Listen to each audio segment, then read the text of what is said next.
CountryWide Connect with Andy Thompson and Sarah Perriam-Lampp. Alrighty, welcome back to the New Zealand Ag Emissions and Climate Change Conference. Great to have you with us. We're getting to the end of the show. Normally, my next guest, Wayne McNee, Chief Executive of Agrizero, we'll probably get him on day one to kick off the conference, seeing as you're one of the men in charge here, Wayne. But I really appreciate you coming in. I know you've been a very busy man this morning, so thanks for your time.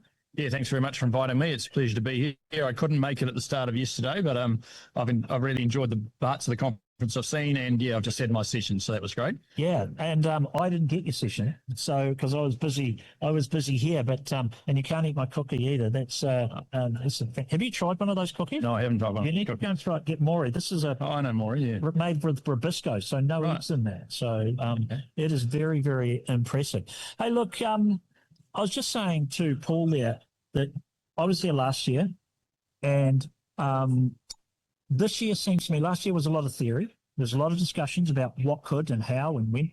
This year seems to be a lot more about it's happening. Is that a fair enough assumption? There's certainly a lot this year about it's happening, and there's been a massive amount of progress made in the last 12 months, and that progress continues. We've made 12 new investments. All of those companies are continuing to progress their technologies. Our partnership with Ag Emissions Centre continues to grow, so co-investing with them in some more early stage work. So yeah, look, I put up in my slides, which people will see later when it's published, the current expected timeline. So first product to market this year, in biotech, but then 2 or 3 next year and 2 or 3 the year after. So by 2030, there should be a range of tools available for farmers. Interesting. We've been talking about it on the show, the stackability of things. So talking about, and we had previous guests on, let me get their names here so you know what I'm talking about. We had George Reeves from Ruminant Biotech and Colin South from Crea Bio. And instead of looking either or, the way the discussion went was we've got both these products. They're getting close to market, not quite yet, but when they do, you've got a vaccine, you've got a bolus. It's going to suit, not all farmers are going to want a vaccine, not all farmers are going to want bolus, but on some farms, you're going to want both, right?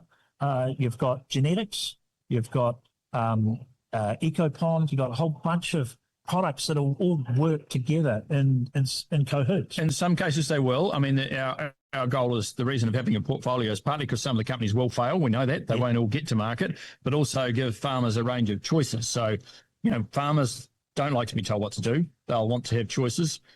Some things will work in a farming system, some won't. In some cases, they will be stackable, but we actually don't know that yet. Yes, most things, that will take some time.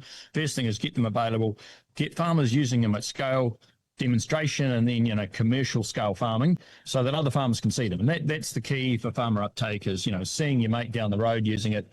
It's good, it's working, happy.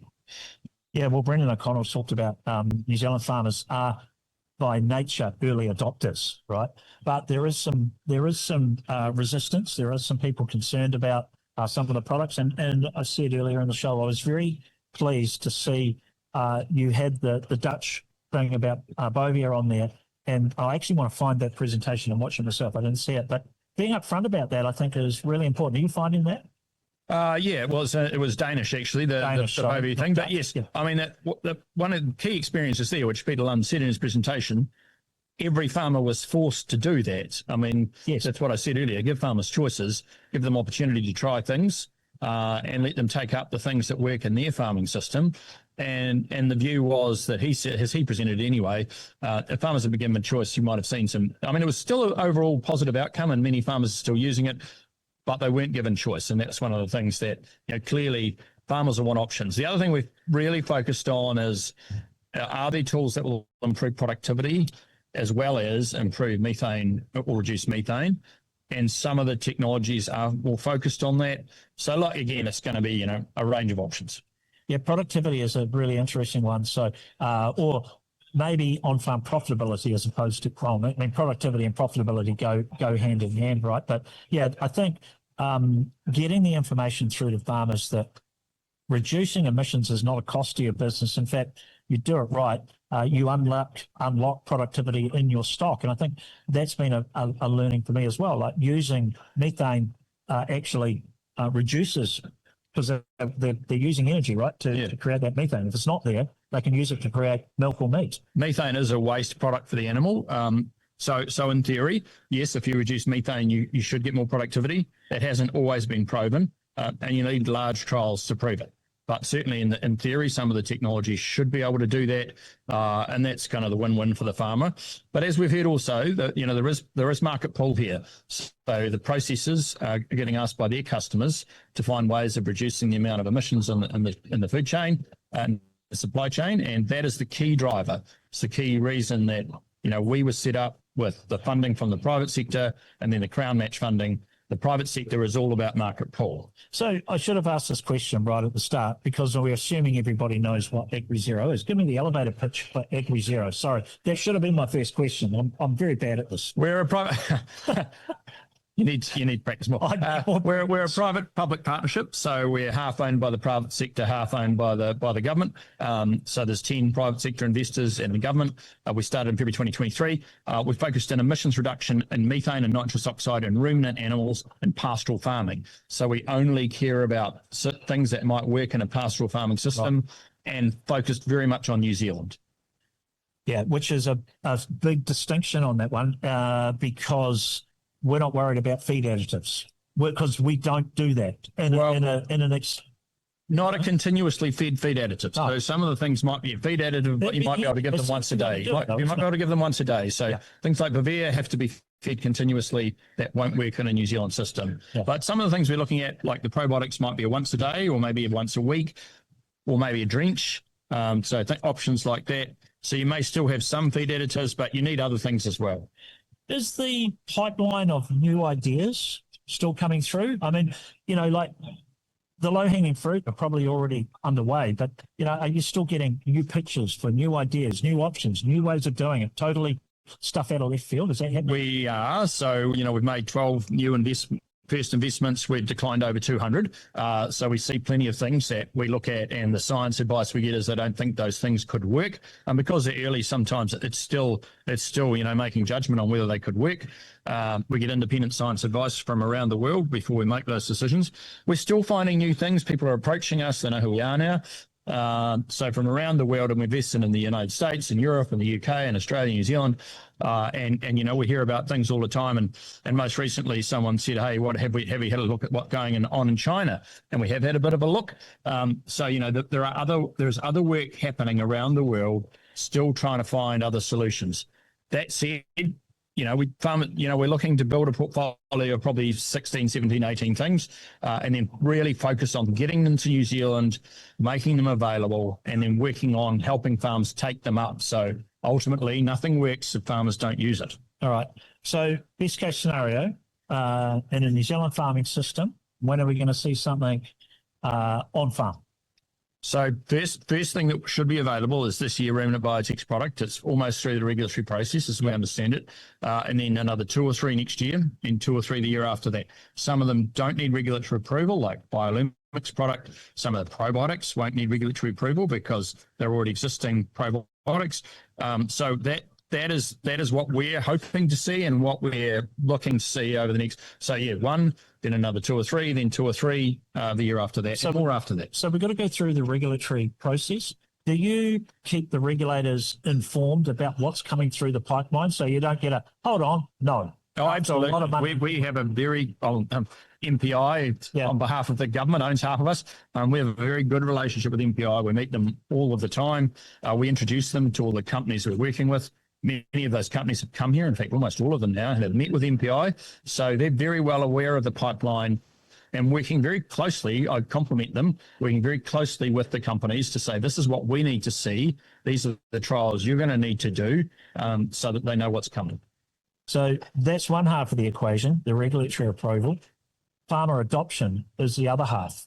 Yeah. There is some discussion about resistance to farmer adoption. And we've talked about, there is a good percentage of New Zealand farmers that are early adopters and are on board completely, but there's a percentage that aren't. Yeah, absolutely. Are you doing anything about that? Are you worried about that? Oh, we are doing things about it. So there's a lot of work going on and thinking about adoption of technology and how to get the technologies taken up. As I said earlier, some of the productivity improvement goes with it. That'll be easier.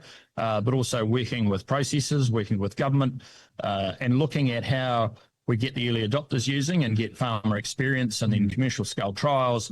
And then, kind of demonstration, sharing, and then making sure there are incentives, because farmers will need to, it needs to improve profitability for farmers to take things up, quite rightly. And then, yes, there'll be some who will say, well, I never want to do that. And that's up to them. Well, that's up to them and their supplier, their co-op or whoever they're supplying to, right? That's if they want that, they can. And obviously, as you quite rightly pointed out, under the Danish model, compulsion doesn't work. We found that out with another model of something else a few years ago. Causes problems, doesn't it? It does. As I said, very start, I think farmers don't like to be told what to do. And fair enough. So giving them options, giving them choices, and letting them make their own decisions. And, you know, we've seen with other technologies, farmers do pick up tech in New Zealand quite quickly if they can see the clear benefit for them. The genetics one for me was interesting. And the press release came out yesterday. Was it 1.9 million in the, what is it, the cool sheep? Yep. The numbers on that are quite good. I know was there a presentation about dairy here today? There was. LIC. I missed that. But again, same sort of thing. That is, for farmers, that's low-hanging fruit. That's easy, so long as the profitability is there. Yeah, and I mean, that's the piece that we're co-investing with others on at the moment on the sheep genetics. So continuing the program, but also looking at feed efficiency. So is there an improvement in feed efficiency of sheep that have got low methane genetics? If there is, then again, it's much easier for farmers to understand why they would use it. And dairy is a bit more complex, and so they're doing research there too. But clearly, there's been a great example in dairy of improving productivity over time, and that continues. Interesting. The conference itself, talking about the conference, 450 odd people. The thing's a sellout. Not enough chairs in there, which is great. I mean, that's a great problem to have, right? Were you surprised at that? Because anecdotally, I think with a lot of other stuff's going on, cost of living, farmers, issues, weather. It's almost like the conversation about climate change and emissions has kind of gone off the boil a little bit. There's not kind of the political angst about it. That's probably a good thing. But what's your take on that? Oh, look, it's great to see the turnout. There is a charge for it this year. There wasn't last year. So there was a cost to people to come. I think it shows people want to be here. They want to hear the latest. Really good crowd. And we co-sponsored it with the Ag Emission Centre. So really pleased to see that. Look, I think the interest is still there, but there's a lot going on in the world at the moment, isn't it? I mean, just, the fuel supply issues, everything else is going on. But the climate is a long, long game. And we know in New Zealand the climate is changing.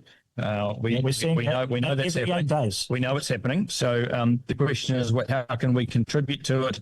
What's the market asking for? And this is kind of part of that. Okay. And just to finish, you've got your farmer reference group, but that's the wrong terminology. I can't remember what it's called, but you've got them here. How's that working? Farmer Focus Group, yeah. So they had their meeting on Tuesday, and most of them have been at the conference.